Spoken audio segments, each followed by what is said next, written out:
The Chicago Bulls played the Milwaukee Bucks on Sunday, and in that game, we got a lot of positives overall from the offensive end. I do think that it's all about process over results, and while the Bulls did lose that game, I think the overall process was very solid for this Bulls squad. We saw them play with a lot more pace. We saw them have 21 fast break points at halftime. We saw them willing to take the three-point shot a lot more, and I also think, and this is the whole point of this video, that the half-court sets were actually pretty good. They still have some stuff to work on in the half-court sets. There's some things they got to figure out. But in this video, I'm going to be highlighting all the positives that I saw from the half-court sets from last Sunday's game. But before we get into it all, make sure you hit that like button if you're new to the channel. Hit that subscribe button. We're almost at 1,000 subscribers. Let's try to get there before the season starts.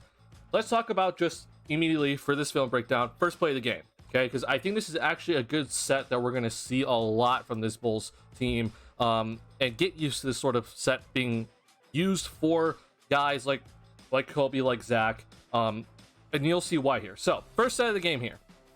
Okay, we see here that it's Vucevic is going to come up here and set a screen for Zach. Now this is I'm hearing back and forth about this, so this is like overall like a rip screen, but what Zach does here, people are calling like a chin cut, and the reason why it would be called like a chin cut is that Zach goes down here and then he could like come up here and like, you know, it's like a form of chin, right? But he doesn't exactly do that. But overall, I do like this idea a lot, because what you see now after this right here is Kobe White and Nikola Vucevic are going to a pick and roll. Okay, so this is the pick and roll that's happening here. And as this is happening, we've talked about this so many times on this channel, and a lot of Bulls fans talk about this all the time, that while there's action happening with the ball, there also has to be action happening off the ball, and you need to see a lot more off-ball screens, a lot more off-ball movement, right? And we see right here that as this pick and roll is happening between Vucevic and Kobe White, that Patrick Williams is going to actually come down here and set a pin down for Zach LaVine to come off of. And I think this is perfect. I honestly think that this takes advantage of a lot of skill sets on this roster. Obviously, with Kobe, him becoming more of a point guard, he's doing a really good job running the offense and running the pick and roll. Vucevic is obviously your best screener. And for Patrick Williams, like, we just need to see him get more involved in the offense, but not necessarily in terms of always having the ball in his hands, but just moving more and doing more action. And so him setting a screen for Zach to come off of for potentially a catch and shoot three, or, you know, a pump fake and a drive, I think it's a perfect action for everyone's skill sets here. So as you can see, pick and roll doesn't really do anything. There's a second action, and while this does result into a mid-range shot, and I'm not too happy about that, overall, I like the idea. I don't think Zach got all the way to the three-point line, unfortunately, which is why he probably took the mid-range shot. But in the end, I think that this is a very solid, just overall base sort of offense that the Bulls can build off of.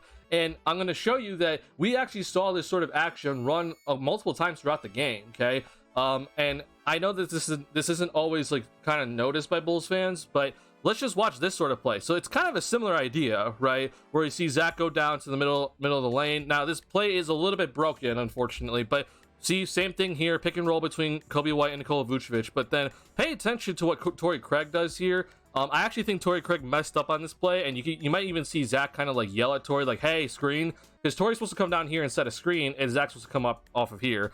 And basically it's the same play but reversed, right? So exact same ideas, exact same sort of set. You see Torrey's a little bit late here and Zach's coming up off the screen. If this was done just a little bit earlier, then the paint wouldn't be as clogged, right? Because this sort of action would make sure that these two defenders between Portis and Beasley would actually be occupied, which would give Kobe White a little bit more room to operate. But because it got a little bit clogged, a little bit of a, you know, just a little bit of a forced pass by Kobe White to Nikola Vucevic. But overall, the idea was there, right? And if the Bulls can just refine this sort of action and sort of figure out some other like alterations that they can run with it, where it's not always the same play, then I think this is a really good overall sort of like base play that they could always kind of go to if things kind of start to get a little bit stagnant on the offensive end.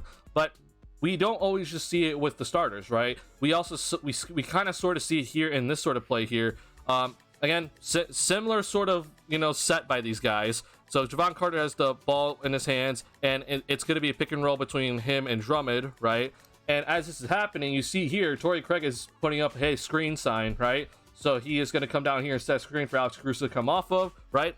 And we see here, they sort of do it. I don't know if AC really necessarily does it. Now, we see here, right, like, oh, this didn't necessarily work out too well because nothing really came out of this. And Obviously, with the bench guys, it's not going to be as good compared to the starters because the starters are obviously better.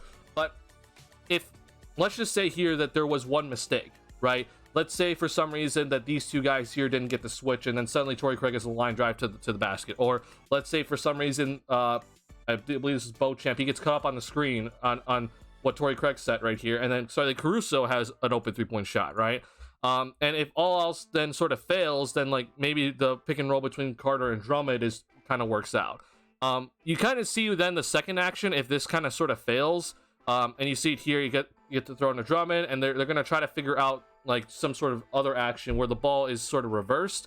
So the guy that was kind of standing in the corner all along, which it could be DeRozan, in this case is Ayo Dosunmu, then these two guys actually go ahead and run a little pick and roll themselves. Ayo actually rejects the screen and goes down here. And I honestly think this is a pretty solid overall play in the end, even though it didn't really work out too well. He loses the ball and it goes out of bounds. But if this wasn't Ayo Dosunmu, no offense to him, then I actually think that the Bulls would have probably gotten like a pretty good layup out of it. But unfortunately, Ayo just lost the ball on that sort of play. Oh, sorry about that. Didn't mean to do that. So here's the other part that I think that we as Bulls fans are gonna have to start looking out for, because I have been calling for this for such a long time, and I was so happy to see this sort of play drawn up. And I'm so happy that we're finally starting to see sort of pin downs for our best shooters. Okay, in this case, this is Kobe White getting a really nice pin down for him to come up and shoot an open 3-point shot. So this play right here, it's already a little bit different because you see that Torrey Craig here is actually the one bringing up the ball. Okay, this is with Jevon Carter and Kobe White on the floor, so it's a little bit different right off the start. And you see here he throws it over to Patrick Williams, and automatically we're gonna see a pick and roll for Patrick Williams at the top of the key with Andre Drummond. Okay, so here's the screen, and Patrick's gonna go this way. Okay, now as the screen is happening, I want you guys to pay attention. So here's Kobe White, and here is Jevon Carter, and also pay attention to what Torrey Craig does, because right here Torrey Craig just passed off the ball to Patrick Williams, but you're gonna see that he is just gonna flat out just run and cut hard to the other corner here. And then as that's all happening with the pick and roll, you're going to see Kobe White's going to come up and set a little flare screen for Jevon Carter to go over to the corner. Okay, I love this just from the start. Okay, and we haven't got to the main action yet, right? So as this is happening, you see Torrey Craig all the way through. Drummond just set the screen. Patrick Williams is going this way, right? And Kobe is coming up to set this flare screen for Jevon Carter to go this way. All right. So this all happens, right? And right now, you can automatically see where the defense is kind of confused, because Robin Lopez right now is in no man's land. He had to go and cover the pick and roll between Patrick Williams and Andre Drummond, but you see already that, hey, Drummond is pretty much away from this play. Like, Drummond is just flat out like nowhere near where Robin Lopez is right now, and that's already a win for the Bulls. That's a very good sign if this is actually the case. As this is all happening, you see here, I believe this is Ty Washington and Pat Connaughton. These two guys are trying to figure out what is happening here. This is a flare screen. Who's picking up what? Like, they're probably thinking, okay, we got to switch this, right? So this occupies these two defenders, right? As all that's trying to get figured out, and these guys don't switch, and they're all confused. You see Pat Connaughton's very, very late right now. Okay. Andre Drummond, after setting that screen for Patrick Williams, comes down and sets a pin down for Kobe White to come off of, after Kobe White just set a flare screen for Jevon Carter. What this does here is that you can see with the flare screen that Kobe White set for Jevon Carter, Ty Washington has no idea what's happening. Like, he is clueless on this sort of play, and because of that action, Pat Connaughton's late. Pat Connaughton is so far off of Kobe White that he is nowhere near able to contest this shot. And let's just say that Pat Connaughton, for some reason, was able to catch up to Kobe White here. Where is Robin Lopez? Because then, if that's the case, then Andre Drummond's just going to go down here for a potential alley-oop dunk. But you see here, because Connaughton's so late and Robin Lopez is in no man's land, Kobe White is able to get a wide-open 3-point shot and able to knock it down from 30 feet.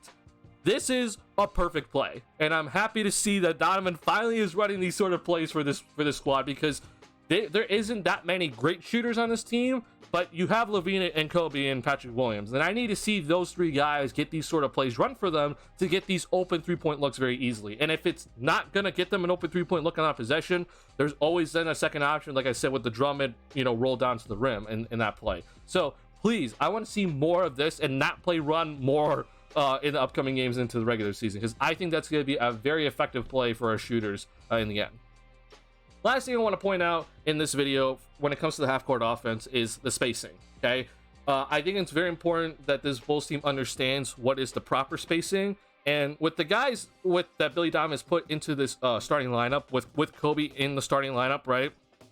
And it's not Javon Carter, and it's not Alex Caruso or Ayo Dosunmu.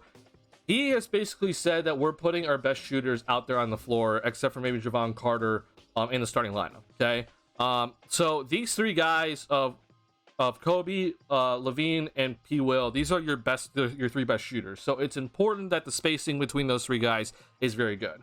And what you're gonna see here actually is how the Bulls use these guys better with their spacing. So this is something that we're also kind of seeing a lot more of, is that it's a high pick and roll, very up high. We really didn't see this last year in terms of like being up this high when the pick and roll starts, right?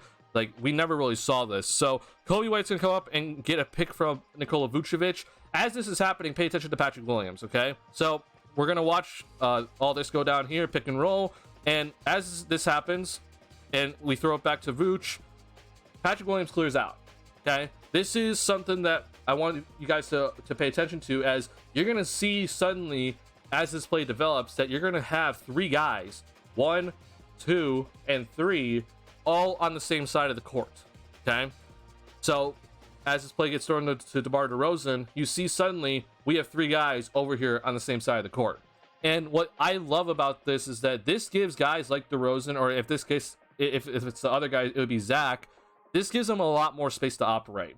So when this pick and roll is set between DeRozan and Vucevic, it gives them this entire side, okay? And then the only help defender in this sort of scenario would be Bobby Portis, okay?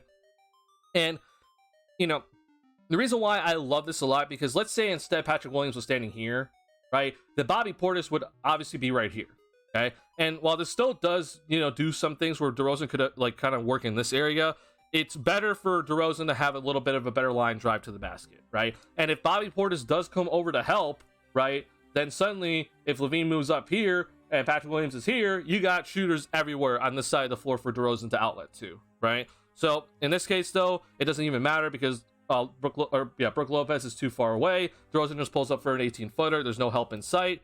There you go. And I'm going to show you another play here where it's the exact same sort of scenario, okay? So in this play, we actually see that DeRozan tries to post up. I'm more in favor of a DeRozan post up over Vucevic post up, just putting that out there.